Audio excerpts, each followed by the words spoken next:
syukran lillah, salatan wa salaman ala rasulillah Muhammad bin Abdillah wa ala alihi wa ashabihi wa wala la hawla wa la quwwata illa billah. Amma ba'd. Menghormati Bapak jamaah sholat al-falaq, mudah-mudahan kita semua diberi kesehatan, kemudian diberi kesabaran, sabar dalam banyak hal. Sabar ketika kita punya uang harus sabar, ketika tidak punya uang nggak emosi. Sabar ketika sakit, pokoknya sabar dalam segala hal. Karena tema hari ini nanti terkait dengan sabar. Sebelum kita mengkaji lebih lanjut, kita membaca surah Al-Fatihah. Kita hadiahkan kepada para pengarang kitab ini, Syekh Muhammad Nawawi bin Umar Al-Jawi dan Syekh Syihabuddin Ahmad bin Hajar Al-Asqalani. Yang ketiga, pengarang kitab Al-Masjar Ar-Rabih fi Thawabil Amalis Shalih, Al-Imam Al-Hafidh Syarafuddin Dimyati. Dan kita semua ala hadhihi niyya wa ala kulli niyyatin shalihah. Al-Fatihah. A'udzu billahi minasyaitonir rajim. Iyyaka na'budu wa iyyaka nasta'in. Shiratal mustaqim. Shiratal ladzina an'amta 'alaihim ghairil maghdubi 'alaihim waladdallin. Amin.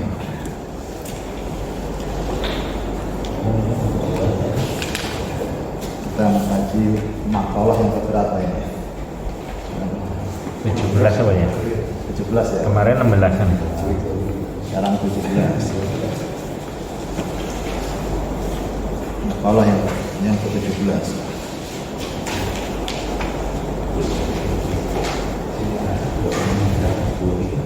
Wal maqalah as-sabi'ata asyrata. Wal maqalah as-sabi'ata asyrata. Makalah yang ke-17.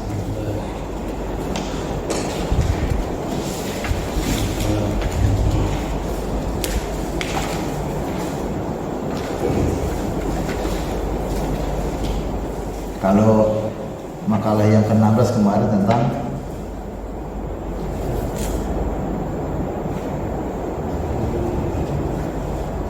bahwa syahwat itu menjadikan orang yang bebas, orang yang mempunyai pangkat, orang yang berkuasa atau raja atau presiden, pokoknya yang punya kuasa dijadikan sebagai seorang budak atau hamba, yang tadinya berkuasa tapi menjadi hamba karena syahwatnya.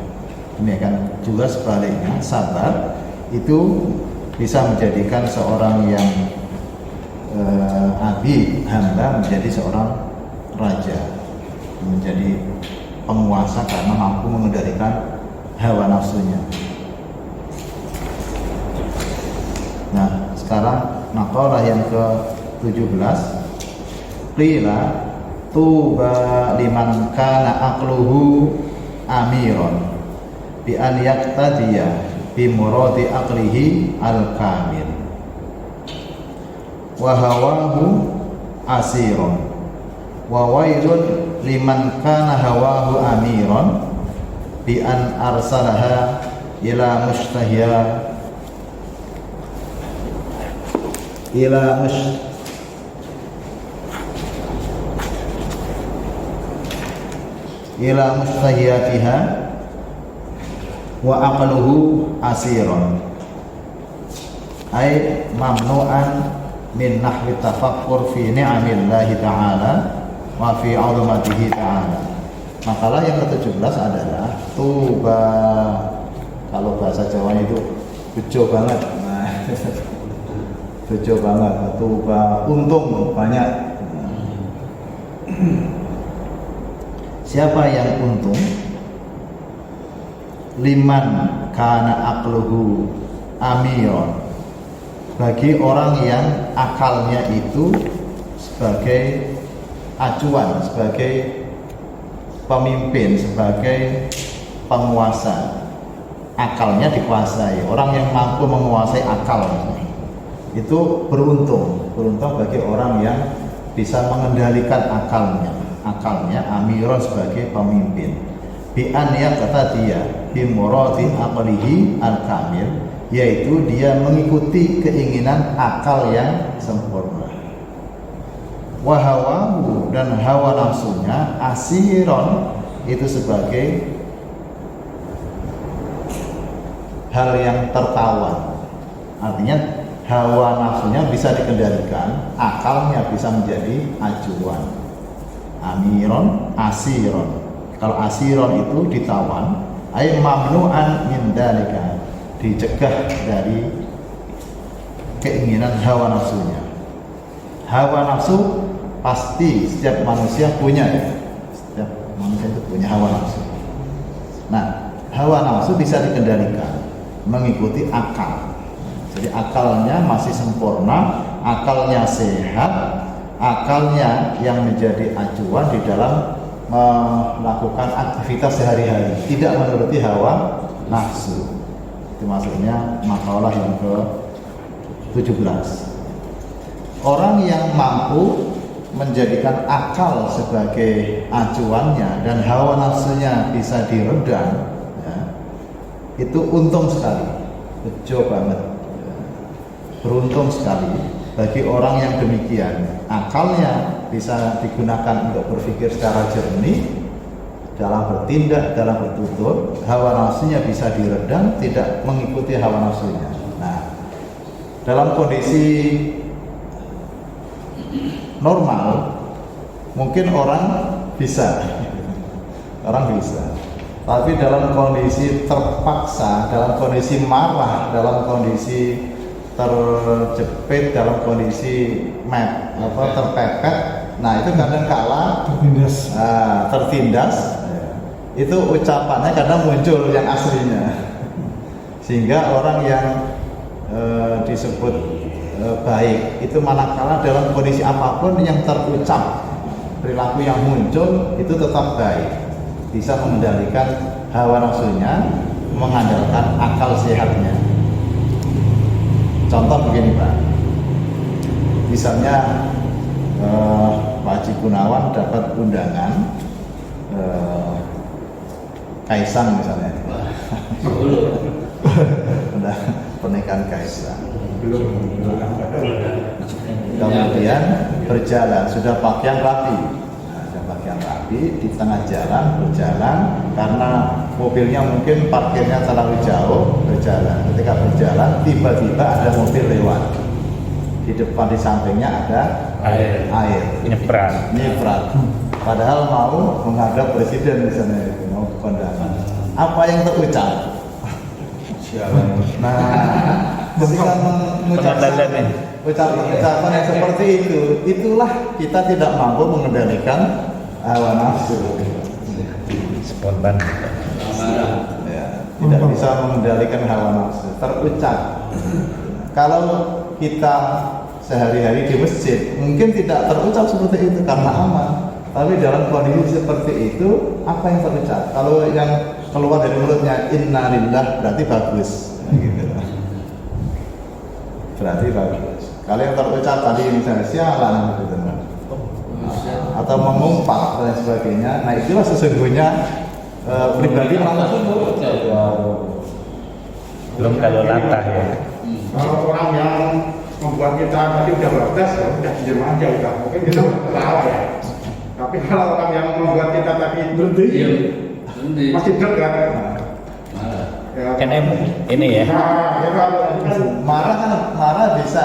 Kita udah protes juga. Tapi kan tidak sampai keluar umpatan. Nah, kalau keluar umpatan berarti kita tadi Manusia. akal kita tidak mampu menjadikan sebagai acuan. Yang muncul adalah hawa nafsu.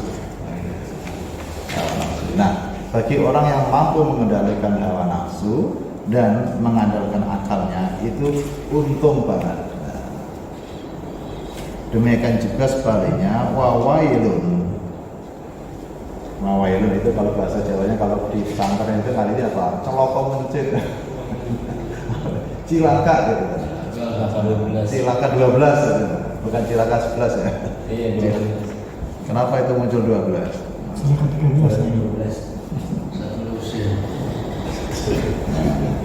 Celaka sekali liman bagi orang kana hawahu amiron, orang yang hawa nafsunya itu menjadi acuan, menjadi pemimpin dia, menjadi yang ditaati dia.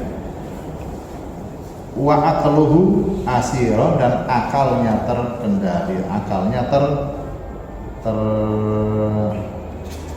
terpenjara, akalnya tidak mampu digunakan yang sesungguhnya, yang muncul adalah hawa nafsunya. Itu celaka sekali. Nah, celaka sekali itu dalam kehidupan sehari-hari. Orang seperti itu dia tidak mampu mengendalikan hawa nafsunya, akalnya tidak bisa digunakan untuk menetralisir, untuk menuntun dia, sehingga yang muncul adalah hawa nafsunya. Kalau tadi contoh tadi ya, itu kan sudah terjadi. Nah, sudah terjadi. Itu semua adalah takdir dari Allah. Sehingga apa yang kita lakukan, kalau kita mengumpat, mengeluarkan ucapan yang tidak baik, justru merugikan. Nah, itu di saat itulah kita harus bisa meredam hawa nafsu. Hawa asirun wal aqlu amirun. Jadi akal itu harus digunakan sebagai acuan utama, dijadikan sebagai pemimpin yang mengendalikan kita, tapi hawa nafsu harus dijadikan orang yang tertawa, bisa diredam. Kalau di musola, di masjid, di majelis taklim, itu kan kelihatan baik banget. Nah, di saat di luar itu, nah kita mampu menjadikan masjid, menjadikan musola, menjadikan majelis taklim itu dalam kehidupan kita sehari-hari, walaupun kita tidak ada di masjid. Nah, kalau kita di luar seperti burung yang keluar dari sangkarnya, nah maka sesungguhnya manusia itulah karakternya, pribadinya.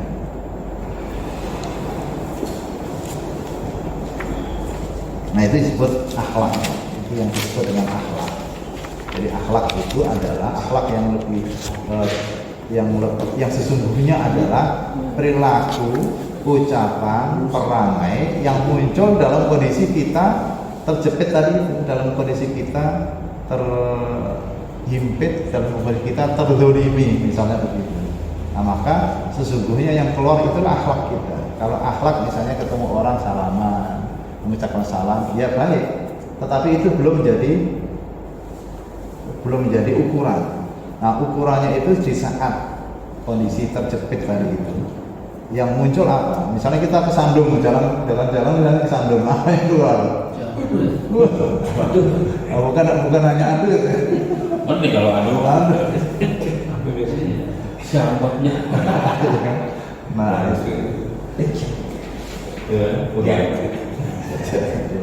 kalau orang Jawa Timur kan jancuk gitu kan.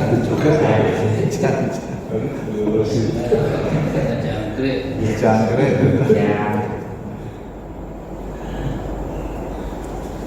Nah, itu memang harus dilatih dari kecil, supaya ucapan yang kita ucapkan, kebiasaan itu menjadi kebiasaan kita sehari-hari. Di saat nanti kita sudah sepuh, sudah tua, sudah menjelang meninggal, dan saat meninggal kita berada dalam kondisi kebiasaan yang kita lakukan. Jadi meninggalnya orang itu adalah ketika saat kebiasaan ketika masih hidup. Hidupnya seperti itu ya, nanti meninggalnya seperti itu. Nah, ini yang makalah yang ke-17. Lanjut ya. Wal maqalah as-saminata asyrata. Makalah yang ke-18.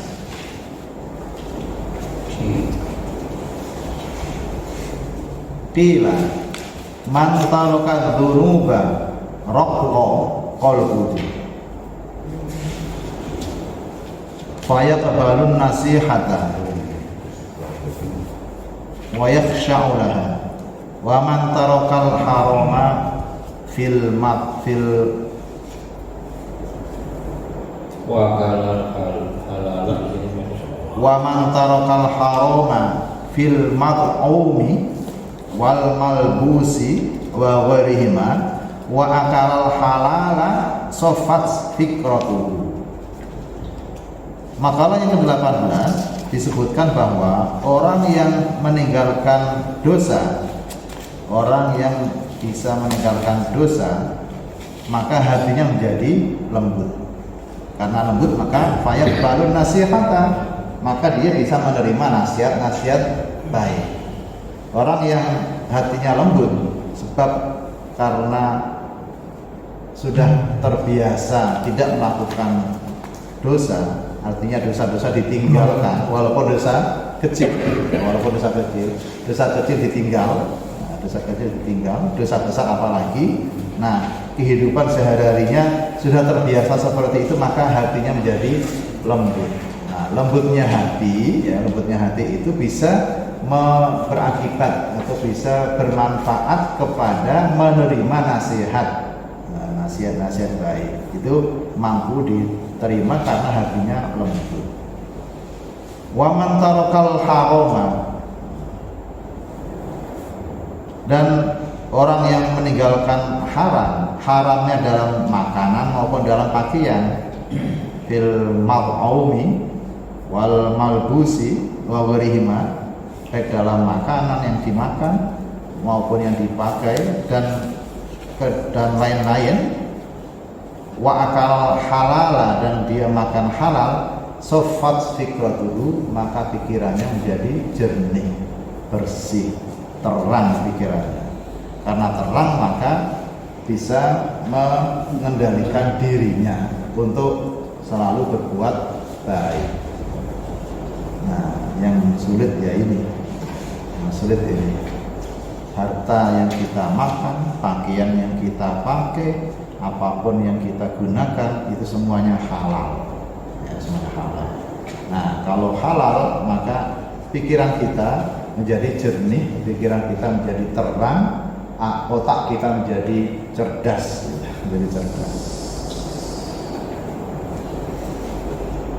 Nah, kalau kita sekarang ini sudah lewat. Sudah berarti semua perilaku kita yang masa lalu tinggalkan, kita consong masa depan. Ada yang tidak halal atau ada yang syubhat, kita minta ampun kepada Allah, menyongsong hidup kita ke depan supaya lebih baik. Hati-hati makanan haram, rezeki yang haram, kita cari yang halal.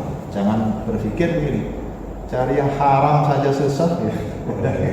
Apalagi halal, jangan begitu. Cari yang haram saja susah, apalagi cari yang halal. Kalau saya hidup bergaul misalnya di daerah-daerah di kampung-kampung. Orang di kampung itu kan berpikirnya simpel, sederhana. Hari ini punya beras, hari ini punya sayur, itu udah ayamnya bukan main. Tidak berpikir nanti 2 hari, 3 hari yang akan datang, tidak. Sehingga misalnya saat ini, hari ini sudah punya beras, apalagi kalau punya kebun, di situ ada sayurnya, ya, ada cabenya, itu ayamnya bukan main. Ya, ayamnya bukan main. Tidak berpikir nanti tahun akan datang, tidak. Berpikirnya sederhana. Ya, berpikirnya sederhana. Saat ini ya.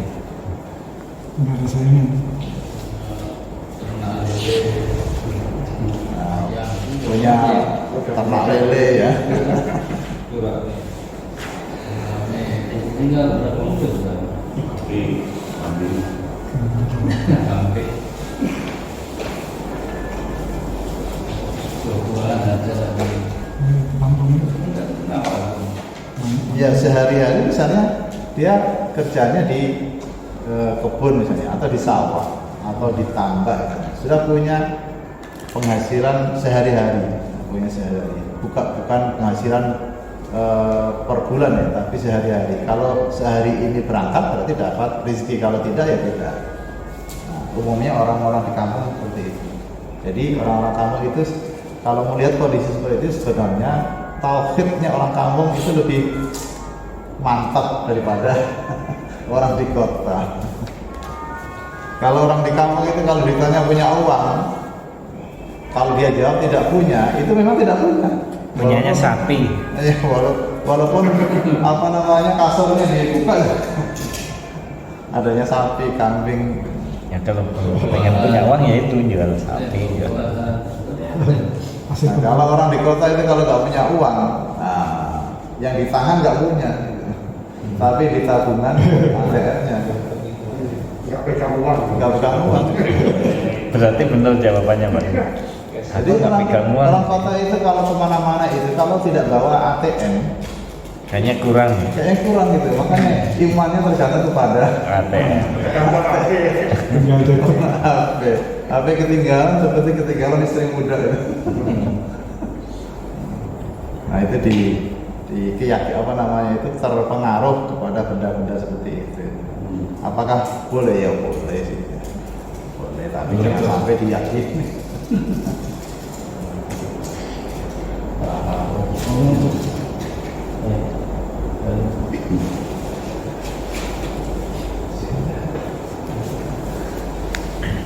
Nah ini yang ke makalah yang ke 18. Kita lanjut makalah yang ke 19. Wal maqala at-tasi'ata asyrata. Ukhiya ila ba'dil anbiya'i ati'ni fima amartu wala ta'sini fima nasohtu. Ukhiya ila ba'dil anbiya'i, sebagian nabi tidak disebutkan di sini, di menerima wahyu. Isinya wahyu itu ati'ni fima amartu, taatlah kamu kepadaku terhadap apa yang telah aku perintahkan. Wala ta'sini, dan jangan engkau durhaka, jangan engkau maksiat. Fima nasohtu, terhadap apa yang telah aku nasihatkan kepadamu. Karena itu di dalam perintah-perintah agama secara umum jangan kita berpikir karena apa. Perintah Tuhan kita taati sebagai seorang hamba terhadap Tuhan, terhadap Allah. Jangan kita menanyakan logikanya apa. Nah itu nanti seperti iblis ketika disuruh sujud kepada Adam. Nah dia bertanya, kenapa saya diperintahkan untuk bersujud kepada Adam sementara ciptaan iblis itu lebih baik daripada Adam. Nah itu tidak boleh. Hal-hal tertentu ketika ada perintah agama maka langsung kita laksanakan tanpa kita bertanya apa filosofinya, istilahnya bahasa. Nah, ketaatan hamba terhadap sang pencipta dalam hal ini itu mutlak dalam hal agama. Kalau misalnya kita sholat, misalnya diperintahkan kita sholat, kemudian mungkin ada orang yang menganggap dan menganalisa dalam gerakan sholat, kalau rukuk begini itu nanti sihat misalnya, kemudian sujud seperti ini dengan beberapa saat misalnya itu bisa menghilangkan encok dan seterusnya misalnya gitu. Nah kalau logika itu kita turuti, seandainya ada orang yang sujud seperti itu tapi masih sakit, nah itu nanti bahaya. Nggak percaya sholatnya itu. Ketika rukuk tangannya begini, kemudian dihitung berapa detik, itu nanti bisa membuat sehat. Kalau sujud misalnya apa namanya ini, sinusnya misalnya gitu.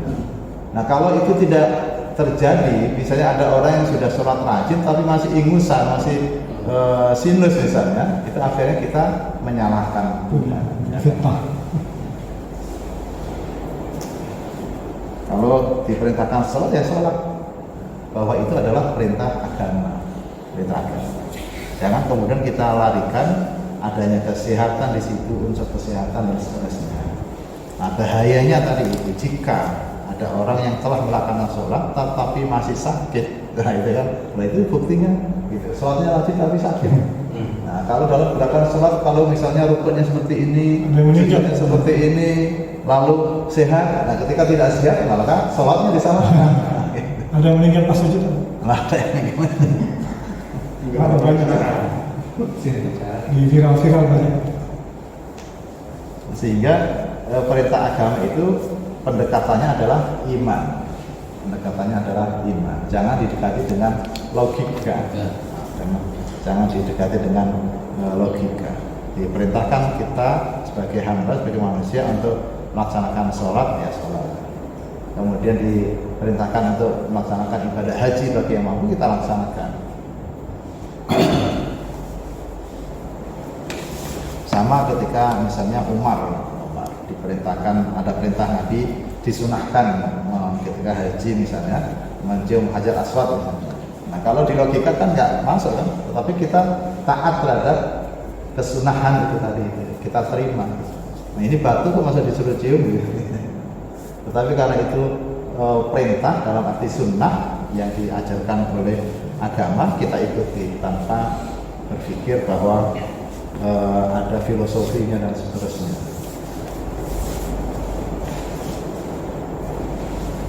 Nah karena itu kalau kita menyerukan, kita dakwah, kita mengajak orang, itu kan dakwah itu sifatnya umum ya.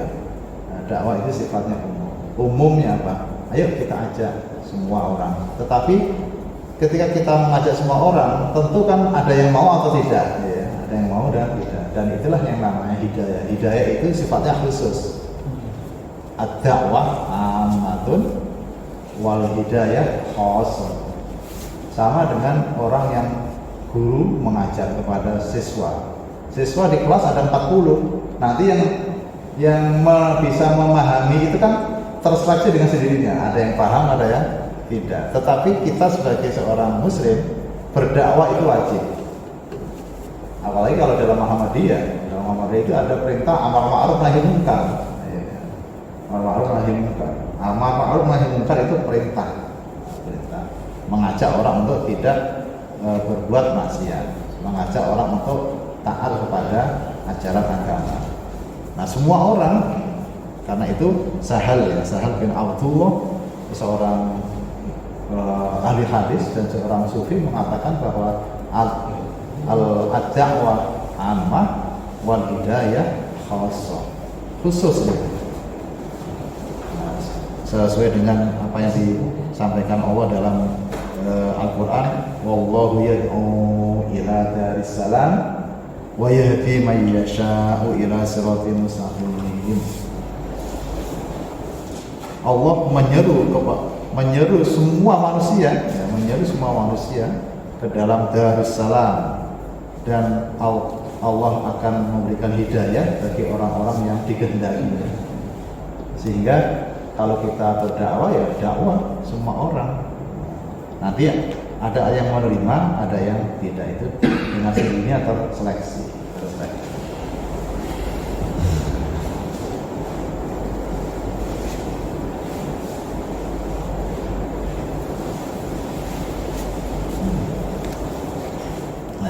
Wal maqalatul ishrun, maqalah yang ke-20, qila ikmalul aqli ittiba'u ridwanillahi ta'ala wajibina bi sukhtihi.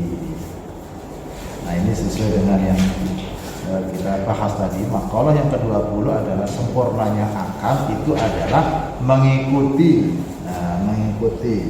ridwannya Allah dan menjauhi marahnya, sukhtillah. Nah, yang penting kita melaksanakan perintahnya. Yang penting kita melaksanakan perintahnya. Kita diperintahkan untuk berbuat baik kepada tetangga. Berbuat baik kepada tetangga. Nah, tetangga ini kan tidak dilihat, tidak dijelaskan. Tetangga yang mana? Yang penting berbaik kepada tetangga. Nah, tetangganya baik atau tidak, yang penting tetangga. Maksud saya, tetangganya ini muslim atau non muslim. Yang penting kita berbuat baik kepada tetangga. Nah, tetangga kita berbuat baik. Jangan dilihat bahwa dia itu muslim atau tidak muslimnya atau yang lain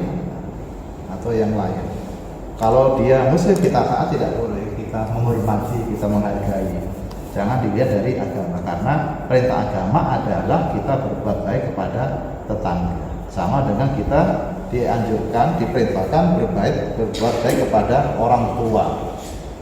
Nah, orang tua itu kita hargai, kita hormati, kita berbuat baik kepada orang tua. Tidak dilihat apakah orang tua itu baik atau tidak, kan? Kalau orang tua tidak baik, kita tidak taat, ya kan?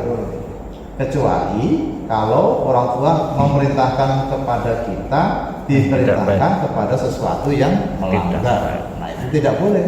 Tetapi sebagai anak berbuat baik kepada orang tua itu wajib. Tidak dilihat apakah baik atau tidak. Baik dalam arti misalnya ada seseorang yang orang tuanya suka pulang malam karena judi misalnya. Tetapi jangan dilihat judinya, tapi kita punya orang tua itu. Nah, kalau kita jauhi justru nanti menjadi berbahaya. Kita dekati. Kalau memerintahkan untuk melanggar agama, nah itu yang harus dihindari.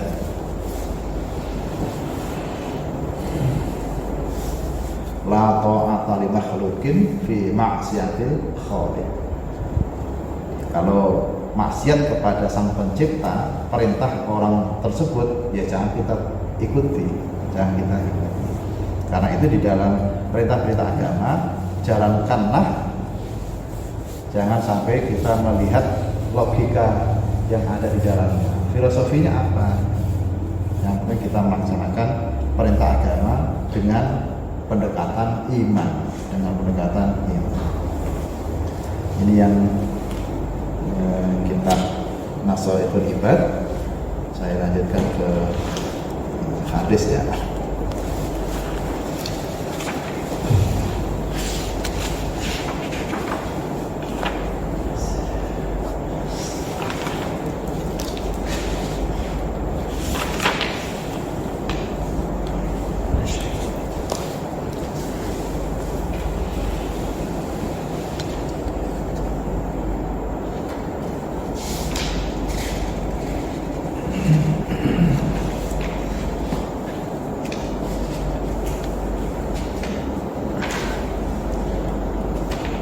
Hadis yang keberapa ini?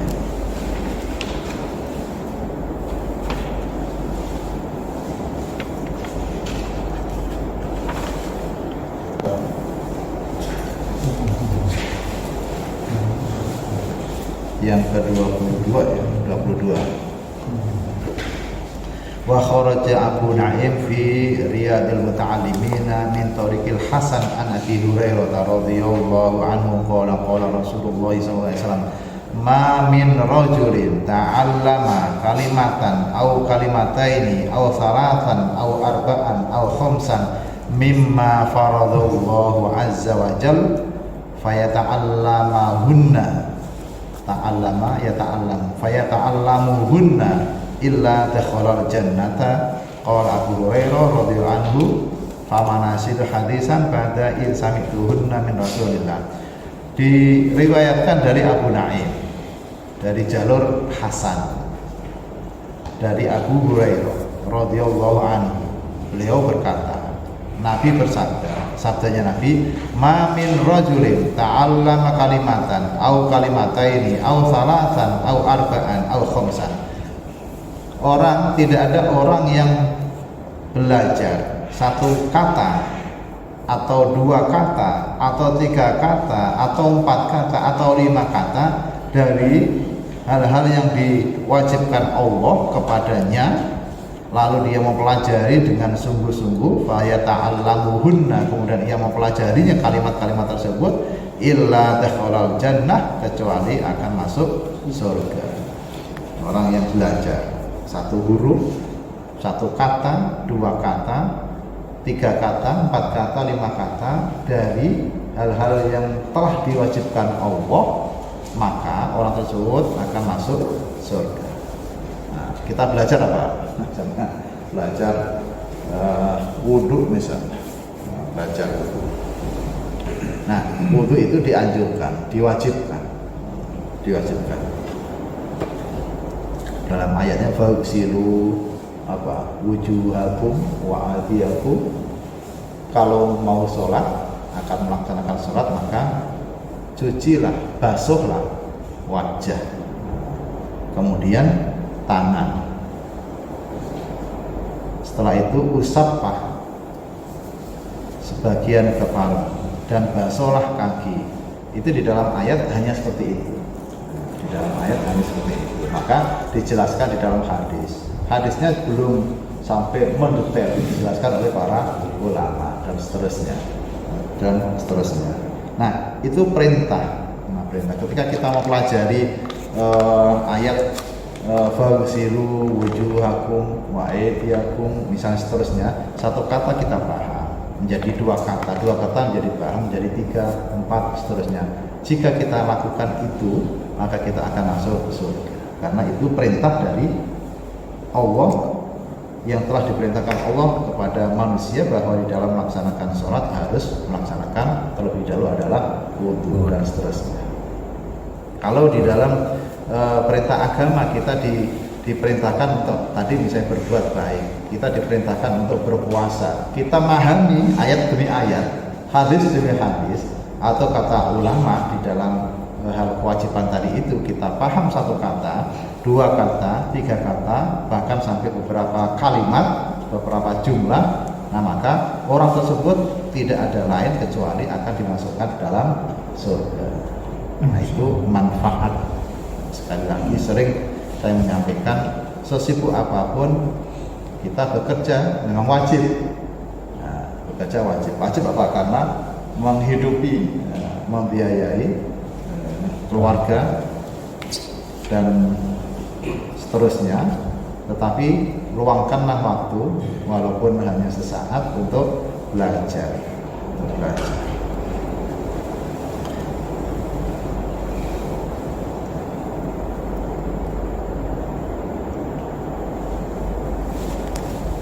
kalau dalam kitab Al-Lumah itu kitab para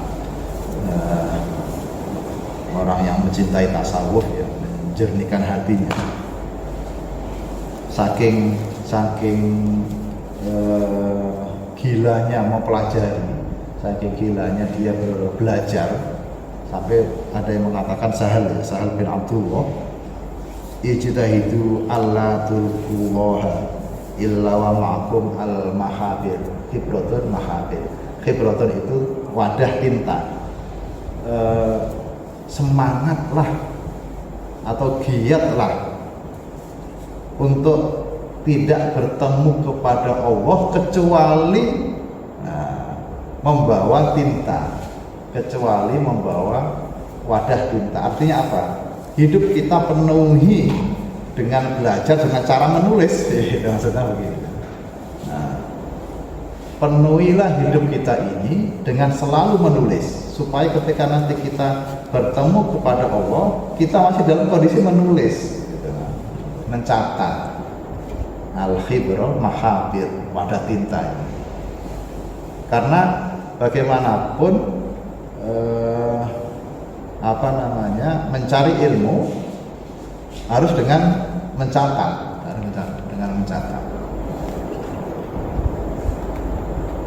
Nah, kalau orang yang belajar, ketika dia tidak belajar, yang dilakukan adalah bertasbih, memuji kepada Allah. Tetapi ketika dia menulis, tulisannya itu adalah pengganti daripada tasbih yang dia ucapkan ketika dia tidak menulis. Jika ada ucapan begini, soriru qolamil muta'allimi tasbihun, coret-coretannya orang yang belajar itu nilainya seperti tasbih, gitu. Karena ketika dia tidak menulis, umumnya para santri itu adalah membaca tasbih, berzikir dan seterusnya. Maka ketika dia menulis, dia tidak baca tasbih, tapi tulisannya dia atau coret-coretannya dia itu seperti nilainya seperti tasbih. Jadi soriru qolamil muta'allimi tasbihun. Nah itu saya ingat dari dulu itu ucapan atau ungkapan para guru itu seperti itu. Shoriru kolamil muta'allimi tasbihun. Karena umumnya para santri itu berzikir, tapi ketika dia belajar saat maknani apa namanya, maknani gandul. Kalau kitab-kitab yang tidak ada sakalnya itu kepala santri kan ngartiinnya pakai tulisan Arab pegon gitu kan, agak miring-miring gitu. Kalau kata Mbah Mun, kalau ada santri atau ulama sampai bisa mengartikan Arab gundul, itu benar-benar ulama. Gitu. Karena dia tahu kedudukan kata per kata. Karena itu ada simbol ketika disebutkan mubtada, misalnya gini, Muhammadun qaimun. Muhammad itu orang yang berdiri. Jadi ketika mengartikan Muhammad itu simbolnya apa? Mim. Mim itu mubtada. Kalau bahasa Indonesia itu subjek.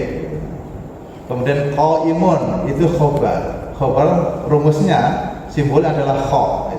Jadi tidak perlu menggunakan mubtada, itu sudah ada simbol. Nah, dengan rincian seperti itu kata Mbah Mun itu ulama Jawa itu lebih hebat daripada ulama Arab. Karena kedudukan kata per kata itu tahu, sehingga ketika mengartikan itu tidak salah, gitu. Tidak salah. Kalau tidak belajar itu sulit, sehingga menerjemahkan itu kadang banyak yang salah. Saya baca buku itu juga Pak. Nah ini menerjemahkannya ada yang kurang tepat. Gitu. Nah, kalau dari pesantren-pesantren yang ini dia perkataannya itu jelas, sehingga ada simbol-simbol tadi. Kalau dia misalnya tadi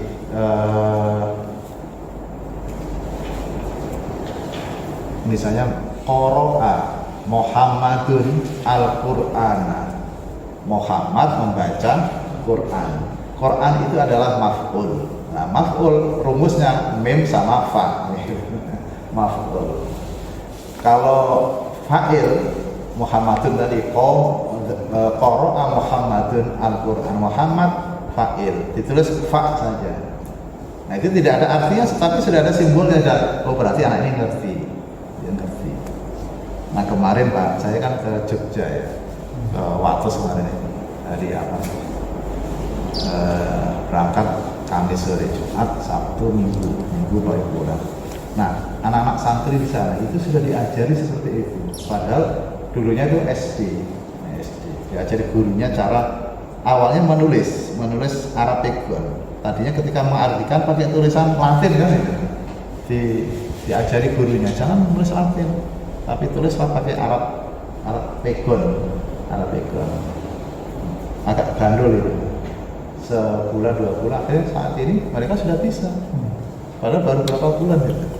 Ada yang dari Lampung, ada yang dari Jakarta. Apalagi Jakarta, logatnya logat Betawi gitu. Ketika baca Quran, susahnya bukan main, tapi justru yang dari Jakarta itu terbaik kembali. Bacaan Qurannya fasih, kemudian hafal juz 30 ada baru berapa bulan gitu. Karena sanad Al-Quran yang diajarkan oleh gurunya itu dari Kudus, dari Mbah Kiai Arwani, kitab atau pesantren yang buul Quran itu jelas. Kalau baca harus keras, jelas, dan santrinya itu tidak boleh naik ayat berikutnya sebelum diizinkan gitu. Jadi kalau ayatnya pendek, ya harus diulang-ulang sampai 20-30 kali. Kalau belum benar, belum boleh dilanjutkan. Nah, itu terbentuk akhlaknya, terbentuk makhrajnya. Yang kedua itu akhlaknya bagus. Nah, akhlak ketika masuk ke ruangan yang ada gurunya, itu kalau di Jawa itu namanya ngesot, Pak. Tidak jalan seperti orang menghadap raja gitu kan, sultan itu. Nah, itu akhlak. Nah, itu sudah terbentuk, saya lihat dari jauh. Oh, bagus. Bagus. Ngesot ya ya itu tidak jalan. Lagu dodok. Iya. Apa namanya itu? Lagu dodok. Lagu dodok bakal Iya, imam yang Sinoman. sinoman yang pakai tiga kita udah. Menghadap saja. Kalau kita belum kuat nggak boleh itu bisa tumpah itu. Iya. Kalau mundur, ya mundur, dia tidak membelakangi ustadznya, karena itu yang dibaca adalah Al-Quran. Al-Quran harus didekati dengan akhlak, harus didekati dengan moral yang baik, sehingga cepat. Ya justru yang dari Betawi itu, dari Condet Pak, itu malah justru terbaik. Orangnya semangat, memang ya semuanya akhlaknya bagus, tapi karena semangatnya tadi itu sampai hafal dan makhrajnya bagus, tulisannya juga bagus gitu. Ini jika ada hal-hal yang kurang berkenan, mohon maaf, dan apabila ada pertanyaan dipersilahkan.